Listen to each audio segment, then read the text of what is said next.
This evening we're going to be looking at how to get unstuck. I think some of you know what I mean. Sometimes we have to ask ourselves, what's using my life? Heard a guy give a lecture one time that says, we are today what we were when. And he was talking about the fact that we, to a great extent, behave, think, react because of some previous experience that we've had. One of the things that we know about life is that it is always changing. Sometimes you're up, sometimes you're down. Sometimes things go real well, and sometimes they don't. Sometimes you're happy, and sometimes you're sad. Now that's that thing called life. And when we begin to understand and know that, accepting that reality that we will never ever have things just on an even keel all the time, that you're going to have some ups and you're going to have some downs. But during those down moments, that's where the growth takes place. That's where the work is. Anybody can feel good when they have their health, their bills are paid, they have happy relationships, the children are acting normal, business is successful. Anybody could be positive then. Anybody can have a larger vision then. Anybody can have faith under those kinds of circumstances. Am I correct? Yes. See, but the real challenge of growth, mentally, emotionally, and spiritually, comes when you get knocked down. Somebody said that adversity introduces a man to himself or a woman. How you handle it, that's where the growth takes place. When I was facing some challenges, I had a guy say something to me, and I suggest this is one of the first things that you want to do when you're facing a challenge. You want to get unstuck. Evaluate where you are. Look at it. Assess yourself. Assess yourself and assess the situation. What brought you there? What role did you play? Earl Nightingale had a saying I like. He said, all of us are self-made, but only the successful will admit it.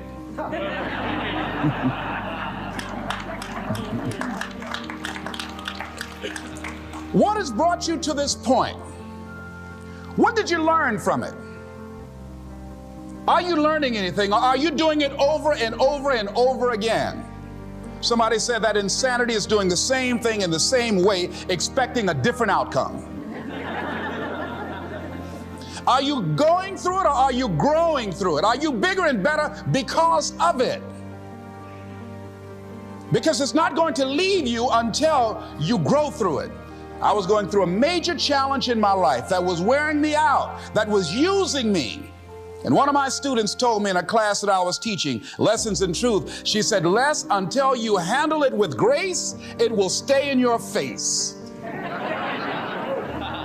And it stayed there a long time. The challenges of life.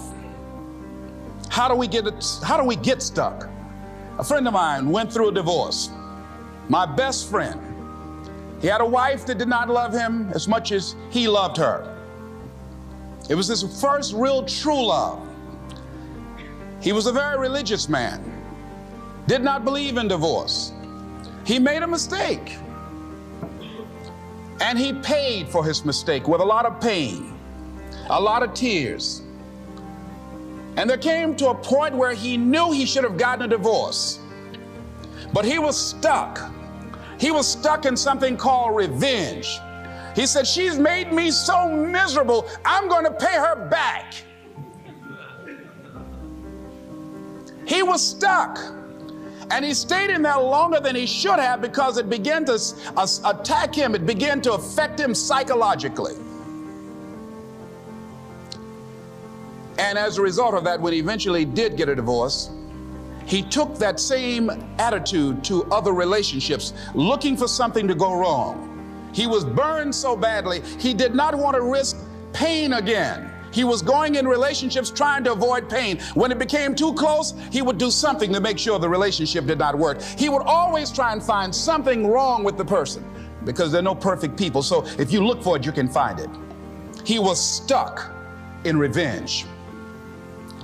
Another friend of mine working on a job, loved the company very much, expected to retire there. And one day they called him in the office, asked him for his badge and identification, called the security man up, walked into his desk, told him he was fired and he had to leave then. He was devastated. And if you came anywhere near him, he will tell you his story, as we all have stories. Even when he got a job, he went on the job telling anybody who would listen how they fired him unjustly. And he always ended with, "It wasn't fair." Life isn't fair. Life just is. It's not fair that birds eat worms, and they do. So we can't even deal with what's fair. But he's stuck in the fact that it's not fair. I don't deserve that. They were wrong. I used to be a state legislator in Columbus, Ohio. During the break, we used to go out on the front lawn of the Ohio legislature, at the Capitol there, and observe people as they came by. There was one particular person that all of us knew. The children, adults, everybody used to pick at him when he came by. We called him Chicken Man. He had a feather in his hat. He had a toy chicken on top of his car that he would drive around the area in downtown, blinking his lights and occasionally blowing his horn. When he got out of his car, he would walk downtown with a baby carriage with two little baby dolls in there and a picture of a woman. And when you say something to him or came near him, you would hear him making the sounds of a chicken. All of us used to laugh at Chicken Man. We didn't know Chicken Man's story. Chicken Man woke up one morning around 3 a.m. and his house was on fire. He panicked and he got out of the window and left quickly, only to get outside to hear his children and his wife screaming for help. He ran back to the door to go in to save them, and the flames were too hot, too awesome. He tried to get in, he couldn't get in. He was desperate, frantic. Pretty soon the cries stopped. They perished in the fire. His brother-in-law came, found out that his sister had died and his nieces in the fire, grabbed Chicken Man and started beating him. "You chicken, why did you save my sister? You're a chicken, you're a chicken." When the people pulled him off Chicken Man, they picked him up and said, "Are you all right?" And Chicken Man looked at him and he started making the sounds of a chicken. He never ever overcame that tragedy. He was stuck from that experience. None of us knew why Chicken Man went around with this picture and these little dolls. I remember when I was stuck in anger for a long time, when I made a commitment to my adopted mother that I was going to purchase her a home. I'll never forget the experience of working real hard to get the money for the down payment. Someone had told me of a beautiful home in an exclusive area of Miami. Went to see it, took my mother there, and she said, "Yes, I want it." It was on the water. We went to the closing. My attorney said, "Les, have you had a title search?" I said, "What's a title search?" "Well, we just take a couple of days to check it out and make sure there are no liens against the property that you might have to pay if you buy this home." The guy who was there selling me the house, he said, "Listen," he said, "the only reason that I'm selling you this house and selling it at a loss is because I admire the fact that you want to purchase this house for your mother. I have another guy who will give me substantially more money, but I like you. And I've got to get back to Philadelphia. Now, if we cannot consummate this deal now, then the deal is off." I said, "There are no liens against the property?" He says, "No, of course not." I looked at my attorney. I said, "I believe him. I'll sign." She said, "Mr. Brown, I'm not questioning his honesty." She said, "But business is business." I signed that contract. And we had a big celebration. Everybody in the neighborhood was talking about Leslie coming home, one of the twins that Mamie adopted, to buy her a home. Child, isn't that nice? God is going to bless him. A few weeks later, I received a letter, a registered letter, indicating that the house was going up for sheriff's sale on the courthouse steps. A man had filed a $12,000 lien against the property because the previous owner owed him that money. And if I did not come up with $12,000 in 30 days, he was going to sell the house to the highest bidder. I called this man and said, "Mister, my name is Les Brown. I purchased this house. I had nothing to do with your prior bill. He said, "That's not my problem." He said, "You should have had a title search." I said, "Can you give me time?" I said, "My mother is an older lady.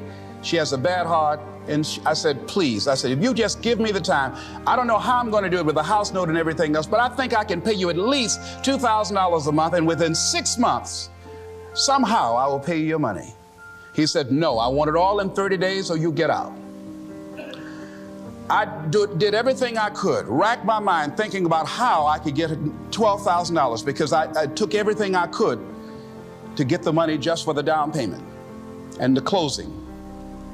I finally had to face the reality that I wasn't going to be able to do it. I was up around 2 o'clock in the morning, walking back and forth, thinking, how was I going to tell my mother this? My children were there in the room sleeping all night long. I agonized over this. I lost over 23 pounds. Pretty soon I went in the room where my mother was sleeping, and I said, "Mama," I got down on my knees by the bed. I said, "Mama, I got to talk to you." And she said, "What's wrong?" I said, "Mama," I said, "we got to get out the house." I said, "In my haste to buy the house, I made a mistake." She said, "That's all right, baby. I didn't like this house anyhow."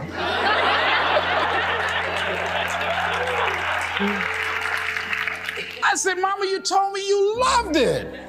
I brought our friends out here to see it." She said, "You know I have arthritis in my knees, and I don't like going up the steps, but I knew it made you happy. You loved it so much." I said, "Mom, I've lost 23 pounds agonizing over this."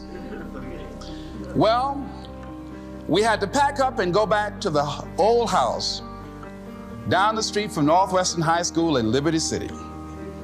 All those neighbors who came out and saw us leave, those neighbors were there as we were coming back. We went in the house, the roaches were playing cards, saying, "Come on in and take a hand." I was wiped out. I was embarrassed and humiliated. Words cannot encompass the symbolism of what I felt. I remember when I was unloading the furniture and I began to cry. My sister came by. "You know you didn't have any money to buy no house, Mr. Big Time." Hadn't given me a quarter. "You know Mama got a bad heart, now y'all back where you belong." As I was crying and my head down, taking furniture in, my mama said, "Hold your head up." I said, "Mama," I said, "I just feel so bad about this, Mama." She said, "Hold your head up and dry your tears. You have nothing to be ashamed of." And I did, as we unloaded that furniture in that house. For several weeks, I was numb. I was immobilized with anger. If I had seen that guy, I was thinking about flying to Philadelphia. I had all kind of dreams about him. And I didn't want to hit this guy here. Hitting would have been too good for him. I just wanted to just grab him and just bite him. They done found him. They say, "Well, we found this guy just chewing on him." Beating would have been too good for him. I'd have just bit him every time he I'd have been like a Doberman pincher. Yeah? God would have said, "I thought I made everything, but I don't know where this came from." I was reading a book on forgiveness. And they had a line in there that says, "Forgive and grow." I had to let that luggage go. You see, your mind is, you know, when you go into a service station to get gas, you don't go in there and just start pumping. When you push the lever up, it clears the previous bill. By the same token, if you want to begin to move, you've got to clear your mind of all the unnecessary luggage and baggage that's weighing us down. I couldn't move. I couldn't think about what am I going to do to get out of this situation, because I was so concerned about what happened and what he did to me and how bad it was. I was so stuck in that I couldn't even focus on what I should have done. Feeling sorry for myself and angry, and none of that was taking me anywhere. So pretty soon I learned through effort, made a conscious, deliberate, determined effort. I had to let it go. I had to forgive it. Let it go and begin to focus on developing myself. And I say to you, you're going to have people to do things to you. Things are going to happen to you. And the most important thing to do is to harness your will and let it go and move so you can grow, so you can get on with your life. It doesn't matter about what happens to you. What matters is, what are you going to do about it? What are you going to do now, Les? Huh? How long are you going to tell everybody at the bus stop and anybody who would stand and listen to you? How long are you going to repeat the same thing over and over and over and over and over again? How many times do we have to hear that? Don't go around telling people what your story is. Everybody has a story. 80% don't care and 20% glad it's you.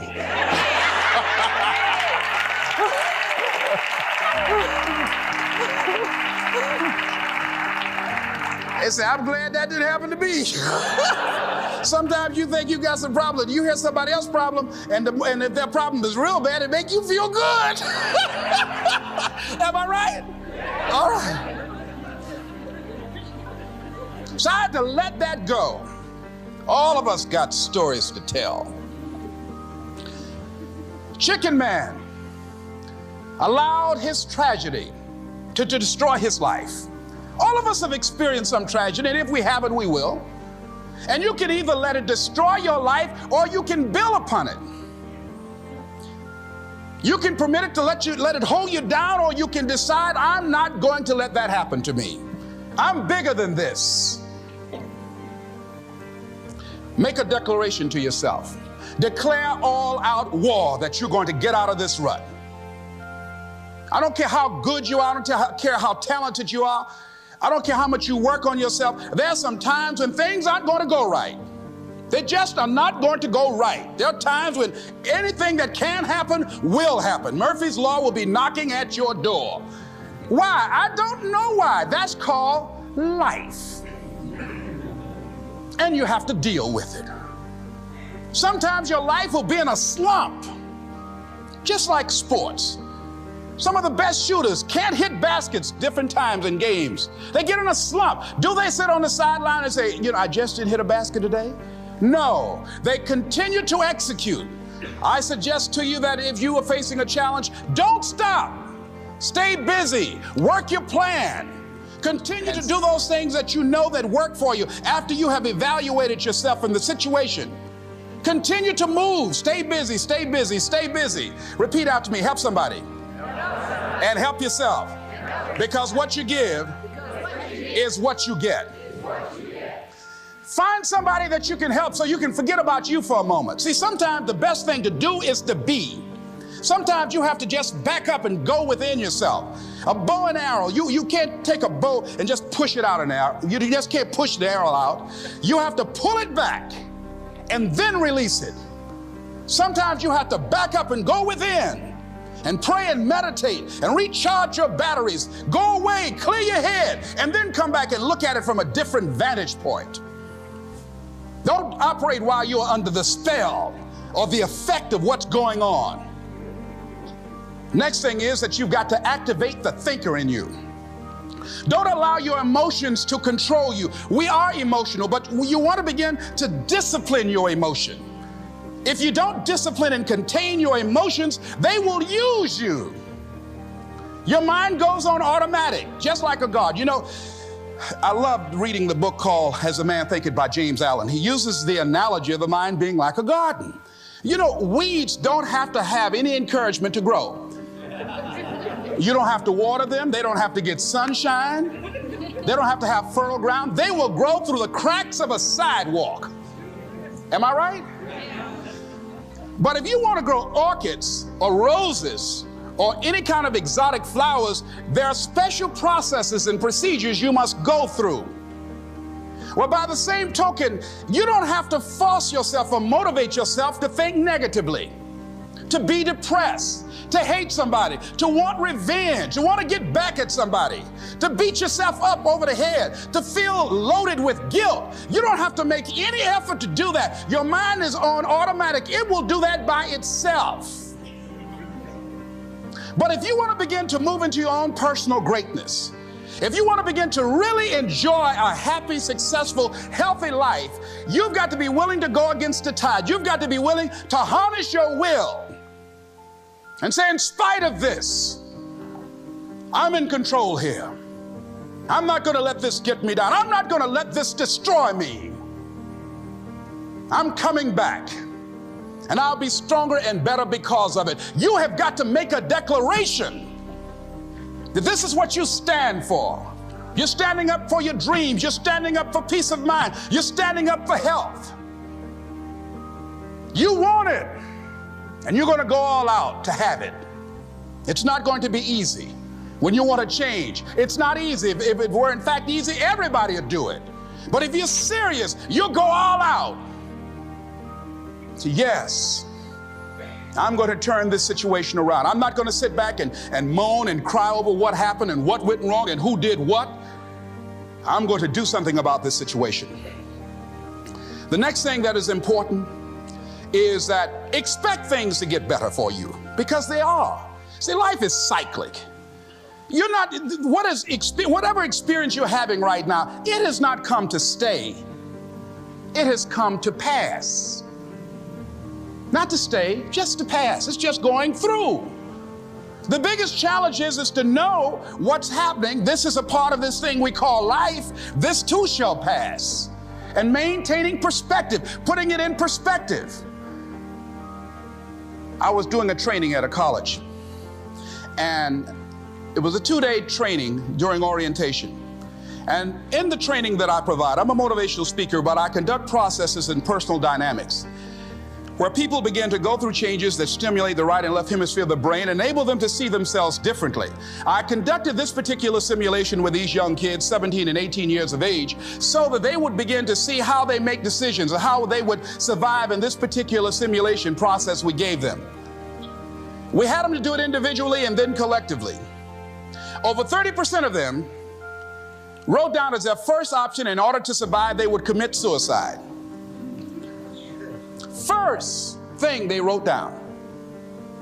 Suicide among young people has increased 300%. Over 5,000 will successfully take their lives this year. Why? Why did they do that?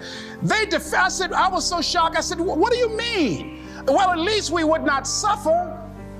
And then they had the nerve to write down all of the other things they were going to do after they committed suicide. I said, listen, Kadumbo. No, when you come up with a permanent solution for a temporary problem, that's it. Game's over. That's it. You're not going to do anything. Anybody wrote suicide at the top, you can put your pencil down. See, a lot of us, because of our limited vision of ourselves, a lot of us who begin to focus on problems and enable them to overwhelm us, we begin to think that we have no options. We begin to believe that there's no way out. Repeat after me, there's always a way. There's always a way. Where there's a will, there's a way. Shake somebody's hand on your right and left and say, I'm unstoppable.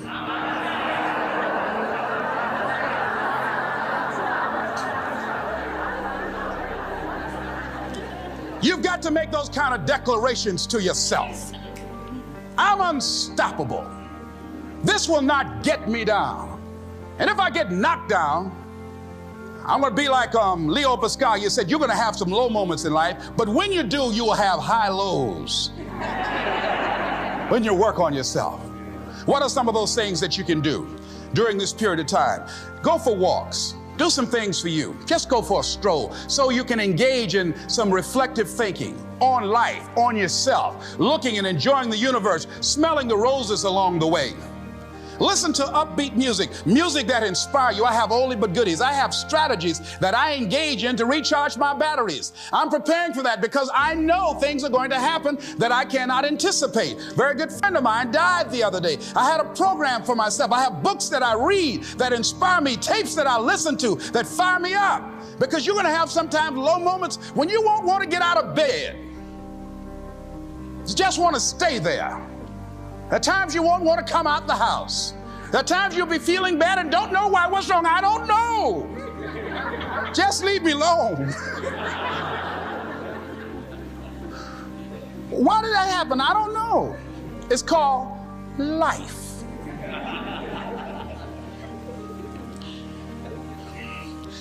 The other thing is, take full responsibility for your life. Accept where you are and the responsibility that you're going to take yourself where you want to go. Someone said we have two primary choices in life. We can either accept conditions as they exist, or we can take the responsibility to change them. See, a lot of people want to exempt themselves from taking responsibility. All they want to do is talk about the problem. Every time you see them, they'll tell you their story over and over and over and over again. No, no. You want to take responsibility for your life. I got me here, I can get me out of this. And I'm getting out. I'm not going to be a volunteer victim. George Bernard Shaw said there are two kinds of people in life. You know, he said those that make things happen, those that watch things happen, and those that don't know what happened. And he said the people that get along in this life look around for the circumstances that they want, and if they can't find them, they make them. They create them. So part of beginning to get unstuck, you've got to decide that the behavior pattern that you have adopted doesn't work for you. You've got to change your strategies, and changing your strategy means reinventing your life. Recreating you, and you have the power to do that. You can decide that you're going to change, that you're not going to be a wimp. You can decide that you're going to stand up to life. You can decide that I'm going to live each day as if it were my last. You have the power to make that decision. You can decide I'm going to work on myself and develop myself. I'm going to empower me. And all of these things that are happening to me right now, they're just temporary inconveniences. They're not stronger than I am. I'm in charge here. Next thing is, separate what you do from who you are. That's what the guilt trap is about. See, a lot of folk won't let you forget what you used to do or what you have done, what mistakes you've made. All of us have made some mistakes in life. All of us have done some things that if we had them to do over again, we wouldn't do it again. There are a lot of things that if I had it to do over again, if I knew then what I know now, I would have done it differently. Well, it didn't happen that way. And that's what you call life. I didn't do it like that. Oh, you don't want me to live that down? How you want to keep on putting that in my face about what I did? Guess what? I'm not interested. That's what I did then. Won't do it today, so you are picking on an innocent man. Hello.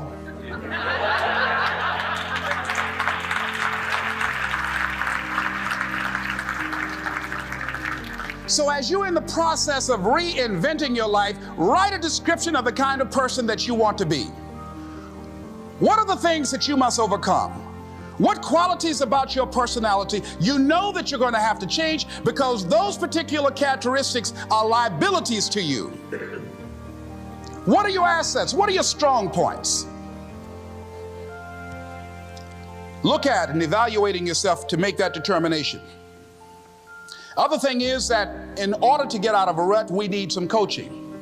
Find some trusted critics. People that you know care about you and love you. So there's some things that keeps us from growing and getting out of ruts. Number one, we identify with feedback. We take it personal when someone wants to give us some feedback on where we are falling short and tell us about our blind spots. We want to have everything being positive about us. We're not perfect. It hurts. I have a friend who's a trusted critic. I don't like him, but I love him. He doesn't tell me the things I want to hear. He tells me what I need to hear so I can grow. It hurts. It hurts when he put me on the hot seat. I can't stand it. But that's the only way that I can grow. And I'm glad that he loves me enough to risk our friendship to tell me what I need to hear, not what I want to hear. Get a support group, somebody that you can talk to. People who perhaps might have a similar problem. Support groups are very powerful, that you can share some of the challenges that you're going through. And it might be a situation where one person can give you an idea of how they handle that situation and create an opening for you. Begin to stimulate some possibilities in your mind on how you can resolve the problem. We can't grow by ourselves. As I mentioned before, we grow from people and projects. The other thing is about life, when things happen to you, when you permit things to use you, you can't change the past, but you can interpret. You can reinterpret how you see it. For years, I was going around with a heavy load on my shoulders, feeling bad because I was adopted, doing interviews for adoption agencies and foster homes. And I was on television once, and I told these people in this particular interview that I was giving away my twin brother and I when we were 6 weeks of age. A friend of mine, fortunately, was listening to the program. And she said, Les, I'd like to have lunch with you. And so I went over to see her. She said, when a woman carries a baby for 9 months, feeling that life movement in her, it's automatic and natural for her to learn to love that baby, to expect it to come here when she bears the pain to bring it into the world. Your mother, Mamie Brown, when she came in to adopt you guys, she didn't go through that process. She looked at whoever your biological mother was and said, I'll take her. You weren't given away less, you were chosen with love.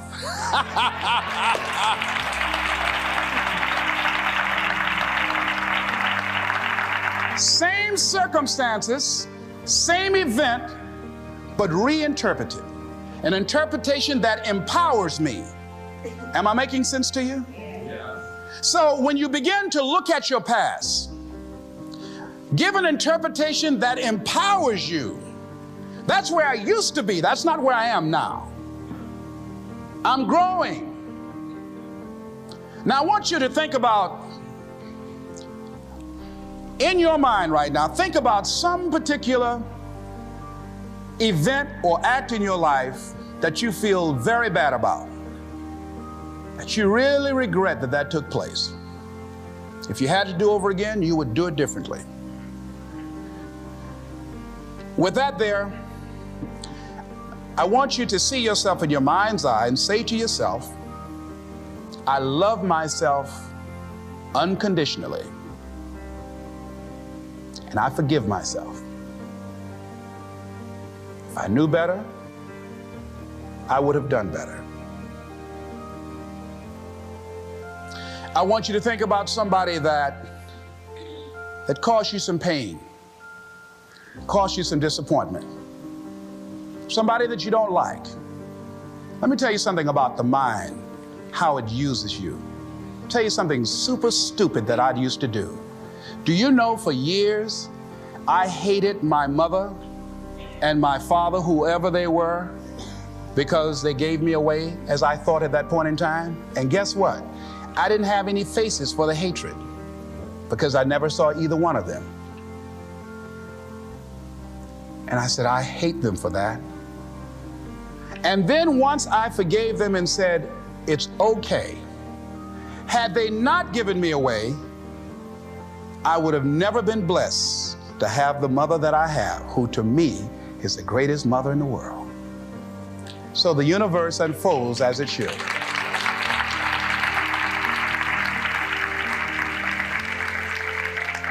But when I went through this process, saying forgive them, I remember in my mind as I was trying to picture these people, I had two individuals in my mind standing there with no faces because I didn't know how they look. But I released that. I let that luggage go. Think about somebody that you've hurt, somebody that you've disappointed, either deliberately or inadvertently,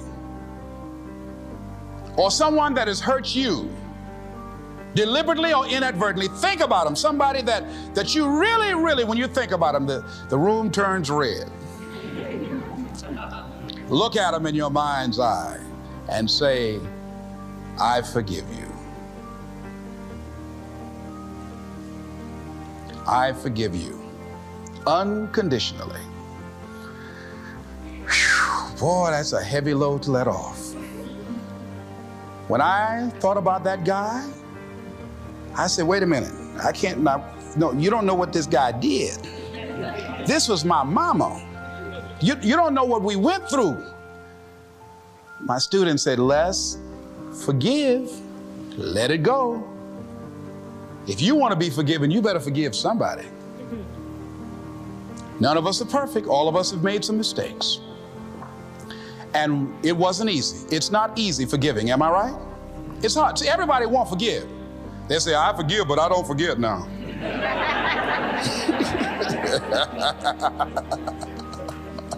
Let it go so you can grow. Let's get a little demonstration here. Throw it up on this side here, right? Demonstrate it like this. Let's go. I throw away negative thoughts. Revenge. Guilt. Anything that's been holding me back. Now with that right hand, let's bring something in. I bring in love. Peace of mind. Good relationships. Whole lot of money.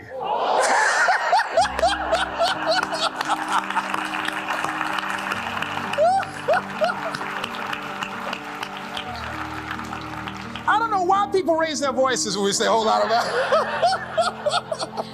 I mean, they get serious too, you know what I mean? And usually people don't use one hand, they use two hands and try to borrow somebody else's hand, you know?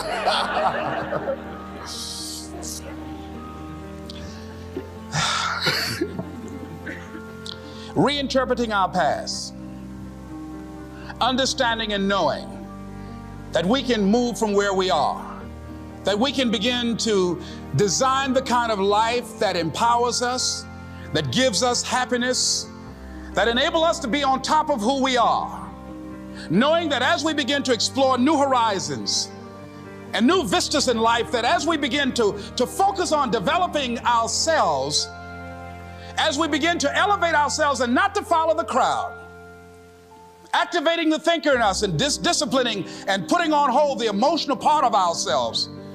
It's not easy, but through practice and practice and practice. Practice makes what? Absolutely not. Dismantle that belief system. Practice makes improvement. You can always better your best. You can always go beyond anything that you have ever done. You'll never hit a state of perfection.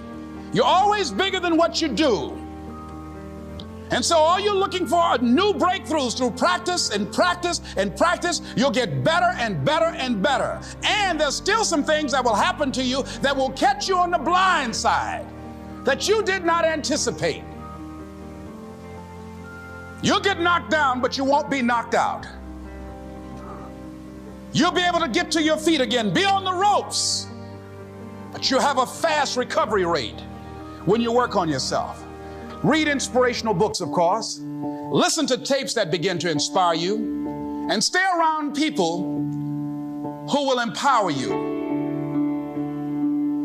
People that will help you feel good about who you are as you're in the process of transforming your life. Life is so beautiful. Today, someone gave me something on life called What is Life? I'd like to share it with you. In summary, getting unstuck means that you are going to start living life on your terms, rather than just gliding through every day on automatic. That you are aware, that you're stimulated and you're excited about your unfolding future. That you have a special power within. That you know that things are going to get better for you. You know that you can handle this, and sometimes you have to cry. Sometimes life will take you to your knees. But the pain opens spaces in the heart for joy. Somebody said about life, I love this, says, life is like an onion. You have to peel it one layer at a time. And sometimes you cry.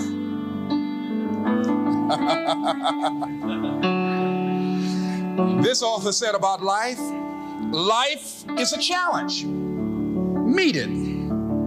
Life is a gift. Accept it. Life is an adventure.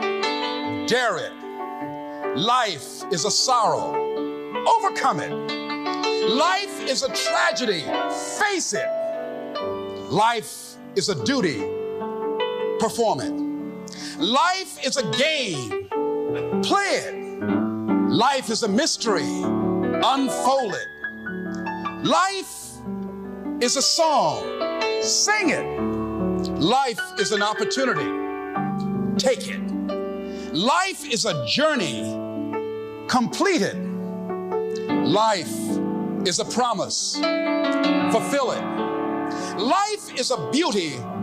Praise it. Life is a struggle. Fight it. Life is a goal. Achieve it. Life is a puzzle. Solve it.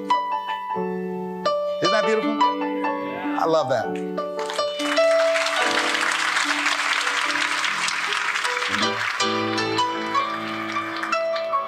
Remember something I heard in high school. It's called, I met a man today. At first I said he's Irish, for he has an Irish way. A sympathy and friendliness that warms you through and through.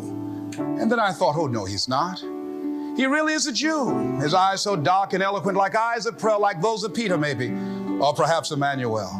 He stood there with a quiet grace, so slim he was and tall. I knew he was an Englishman and not a Jew at all. And yet his skin was very fair, a Viking he could be, such as those who cast their ships against the sea. His hair was dark with the mist of India, Japan. His courtesy was China's own, his dignity Iran. I met a man today and he was marvelously fair. He really was a child of God, and he came from everywhere. How would you tell entrepreneurs out there, in network marketers in particular, how to stay positive in and amongst this madness? We have to keep our minds focused. We have to have a program and a ritual that you engage in when you first get up in the morning. When I first get up in the morning, number one, I'm glad I'm here. Okay? That there's not a chalk outline around my body. I've got breath, and I say, all things work together for good for those who love God and for those who are called according to his purpose. And I have an affirmation that I recite as well, is, Lord, whatever I face today, together, you and I can handle it. That's number one. Number two, I write down 7 things that I'm grateful for. I just spend time, unplug from life. Don't look at the computer. Don't look at the phone or television. Just thinking about the things that I'm grateful for. And I write down 7 things. 7 is my lucky number. After I do that, I review the 7 things that I want to get out of the day. And those 7 things are things I write the night before. Most people try and just get through the day, but people who are winners, people who have goals and dreams, they have an agenda for their lives, and they prepare that agenda the day before. If you don't have an agenda for your life, you will be a part of somebody else's agenda. The things that I want to accomplish, you're part of my agenda today, and we were unstoppable in getting together. You've been working on this. I love you. You are hungry to connect with me. and then I listen to motivational messages. I encourage people to watch. There's several videos I have on YouTube. One is called It's Possible. Another one is called You Deserve. And one that you spoke of, Les Brown speaking in the Georgia Dome. By listening to motivational messages before you watch the news or anything else, what happens is that whatever we watch the first 20 minutes when we wake up in the morning, it affects the spirit of your day. And so therefore, we want to set our minds up to serve us. We have a mind. Our mind does not possess us, but most people are controlled by their minds. And so if you don't program your mind will be programmed. And so you have to have an intentional effort to put the things in your mind that you want in there. People say garbage in, garbage out. No, that might work for computers, but that does not work for human beings. Garbage in, garbage stays. And it shows up in your attitude and your behavior and your vision of yourself and how you see yourself and how you perform. And then I set out, and it's an interesting thing, the coronavirus, what I'm saying to people, live your life now, live your dream now. Life is on your side, and to prove it, the fact that you're still alive There are a lot of people, they're gone. They're out of here. We just lost a very talented actor. He's 43 years old, and that's Chadwick Boseman. 43 years old. I have T-shirts older than 43. Okay, and so this thing now, live your life now, because tomorrow is not promised. Now is all that we have. Death taking people out, young and old, this coronavirus. So to me, I'm encouraging people to keep social distancing from people and from the refrigerator. I'm working on a 6-pack. I only got 5 packs right now. You know what I mean? Well, I have 1 pack covering up 6 packs. So now I'm working on those others. I'm glad it's not just me then, Les. Yeah. I'm glad it's not just me. Yeah. And because we don't know how much time we have. So work in the now. In the book, You've Got to Be Hungry, that I completed, The Greatness Within to Win, I talk about the H, and the H stands for live a heart-centered life. What's in your heart? And the U stands for urgency. Do it now. I remember being at a table in Las Vegas, and the late great singer Frank Sinatra was there. And he told a young man, he said, live each day as if it were your last, because one day it will be. And so, therefore, I'm encouraging people, as you look at yourself, look at your goals and dreams, do what you can with what you have, where you are, and stay focused on that. There are people who are very fearful right now. And here's something I love that Zig Ziglar said. In most fearful situations, the majority of people, they forget everything and run. But there's a small number who face everything and rise. Mm-hmm. And I submit that the people that listen to you, that they face everything and rise, because they are being mindful of the input of information that will allow them to move their lives forward. Life is full of all type of challenges. Viktor Frankl calls it unavoidable suffering. We can't control the thoughts that come in our minds, but we can control the thoughts that we focus on. So when we make a conscious, deliberate, determined effort to program our minds positively, to focus on our goals and dreams, don't look to the right, don't look to the left. God has not given us a spirit of fear, but a spirit of power and of love and of sound mind. You can't be in a sound mind when you are running scared. I was in the house on the 3rd floor by myself, and I sneezed, and I ran down the steps. I said, wait a minute, that's my sneeze. But I still came back up, went in the bathroom, and got some Lysol to start spraying.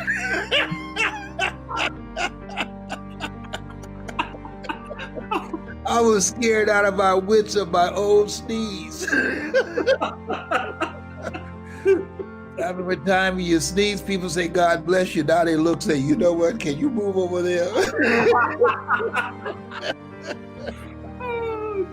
Brilliant. So, you're in a situation now where there's so much content out there with your name, whether it's quotes, sound bites, motivational videos, the books. There's so many amazing books. We're going to talk about one in particular in a minute. There's the YouTube videos, there's the courses, there's the trainings, there's everything. What is it that keeps you going and going and going and going? Because I believe in network marketing in particular, it's something that you start for the money you can make, but you stay for the person you become and the people that you can help become great. And every finish line is really just a new start line. What kind of has kept you going on through the years, even with all this amazing content out there? The legacy that you've got is just, it's just amazing already. I'm gonna be shouting your name for many, many, many, many, many years. And now I've got proof that I was talking about him. I've got proof that I'm with him here as well, and I'm so grateful for that. What is it that keeps you going, and what would you tell someone else who's maybe thinking, I want to retire now, I want to quit now, I think my time's up now? What would you say to those people? I would say to those people, here, to do some work that when we look at what's going on now, our world has been turned upside down by the coronavirus. And tragically, thousands, millions of people are being impacted by this. And so the fact that we're able to open up our eyes, and I used to wonder why my mother would say, "Thank you, Lord, for waking me up in my right mind this morning." Well, now I understand. The fact that we are still here, we can make a difference. I believe that we were born to live a life that will outlive us, and that's major. I was at my desk and my daughter called me one day and she said, "Daddy, are you busy?" And I said, "No." She said, "Whoa, I'm in traffic now and the policeman is in the center of the road and he's holding up traffic. I think there's going to be a funeral procession coming by." And sure enough, she said, "Oh, it is." And then she said, "Wow, oh my goodness." And I said, "What's wrong?" She said, "A hearse came by and there was only one car behind it." She said, "When I go, I want there to be a long line of cars coming behind the hearse because of the impact when I go, that people will come out and celebrate that I have left here, that the cemetery will be filled with people because of the quality of my life." And I do believe that we are here to live a life that will outlive us, to leave a legacy. And so as we look at ourselves, look at our goals and dreams, my goal every day, and I can share this with you based upon my own experience. People have goals and dreams and have a sense of purpose in living a life of meaning and significance, live longer than people who have nothing to wake up in the morning for. The people who have goals and dreams don't need an alarm clock to get up. They get up automatically. And so it gives momentum to your life. It keeps you younger. It allows you to have a sense of fulfillment and joy. And so I love that. I have 10 kids. The Lord said, "Be fruitful and multiply," and I took him seriously. I have 15 grandchildren and 4 great-grandsons. And so every day I look forward to getting up, spending time with them, my friends, and working on goals and dreams of helping people to live their dreams and leave a legacy, because that gives my life joy and it gives me energy and it keeps me young.